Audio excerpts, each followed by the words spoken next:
Hey there, guys.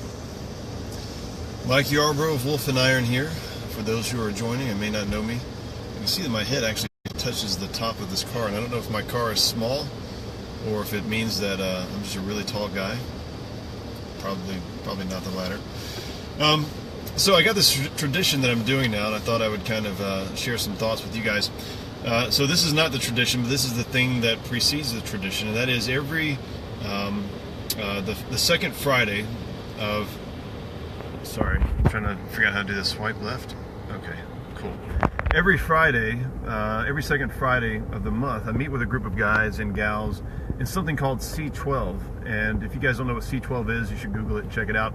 C12 is essentially like a business leaders, entrepreneurs kind of Christian coaching and mentoring group, and just really, really good stuff. I had never heard about them before until I went full-time with Rustic in Maine, and but I've been to 3 or 4 sessions now, and it's just really, really good. Absolutely great content and great people.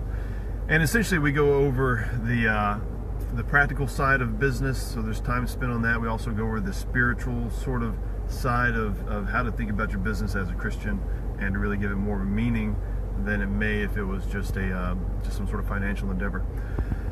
And I always walk away from this meeting. It's about a 2.5 hour meeting, I guess. I always walk away with just, my mind's firing with all kinds of thoughts and ideas and quotes and things that I learned from this session. And the tradition that I'm establishing is that I come over here to Whole Foods. Whole Foods, I don't know if you can see it. There's a Whole Foods out there. I come over to Whole Foods and I digest some sushi, but I also digest some kombucha, and then I digest the things that I've learned. And I really wanted to share what I learned today from you guys, or a little bit about what I learned today with you guys. I wanted to do that actually from Whole Foods, but there was like crying kids and stuff. And just a note also, if you're a granola parent, your kids don't like Whole Foods as much as you do. Okay, they don't care about healthy food and good conversation and like a clean place to eat. That stuff bores them. They want to be outside doing fun stuff, and when you deny them that, they yell, and that's not cool. So if you're a granola parent, keep your kids away from Whole Foods. Take them to the park with a sack lunch or something like that, and make the world better for everybody else. That aside, here's what I learned today. Here's one of the things I learned from my C12 meeting, and it was this kind of question of, is your business a ministry? Do you think about your business as being a ministry? Does it have a heart to it that's beyond just the business growth and making money, hiring employees, and that kind of stuff? And if it's not, it really should. Now, I'll give you guys some insight from Rustic in Maine and a little bit of different insight from Wolf and Iron. So Rustic in Maine actually makes money. Wolf and Iron does not make money right now. So this video that I'm doing on Wolf and Iron, I'm not getting paid for it. It's information that's going out to you guys as sort of a ministry, and to build an audience into future monetization that'll come down the road. So I'm not worried about that, and don't feel sorry for me for not making money off of this video.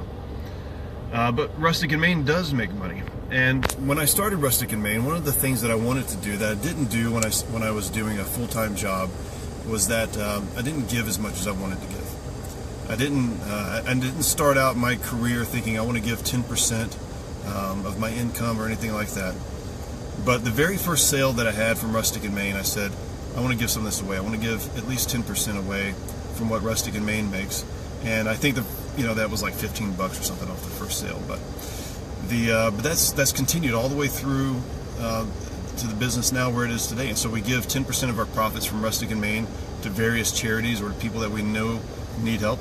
And then we do that also from our personal income. So the money that I actually make personally, that Rustic in Maine pays me, 10% of that goes to charity as well. And so this is something that we decided to be purposeful about, intentional about. And it's one way to make the business a ministry. Wolf and Iron is basically all ministry at this point and no income.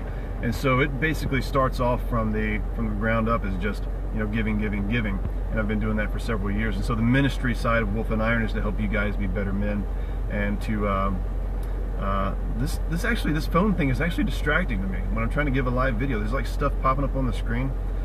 Anyhow, a little ADD moment there. Sorry, guys. But Wolf and Iron is all ministry, and one day it'll be, profit. But the point of it is to start the business, or to get the business to a point where you consider it a ministry. And the reason that this is so important is not just so that you're giving back. That's really important, but it also changes how you grow the business, kind of the purpose behind it, the mindset. So as an example, using Rustic in Maine, I know that if we do really, really well on sales this month, that there are a couple of charities that I know the people, specifically, that I'm going to be giving to. And that motivates me to continue doing good. I don't want to let those guys down. Now, I don't think they're counting on my, small contribution every month and looking forward to it on a regular basis. But you guys get what I'm saying, right? When you make your business more than just business, it means that your heart's engaged in it, and your responsibility has increased. So, guys, I encourage you, big time, make whatever business you have, even if it's a job, even if it's the business of just doing life. But especially if you're an entrepreneur or if you're self-employed, make your business some kind of ministry to others. Think about how you can get your business to really make an impact on the lives of other people. That includes your employees, that includes the people that are your customers, and it's going to make a big difference for you guys in terms of your business growth. It's going to help you take your eyes off yourself and put them on the things that really matter. And it's going to help you sleep better at night, and help somebody else sleep better at night too.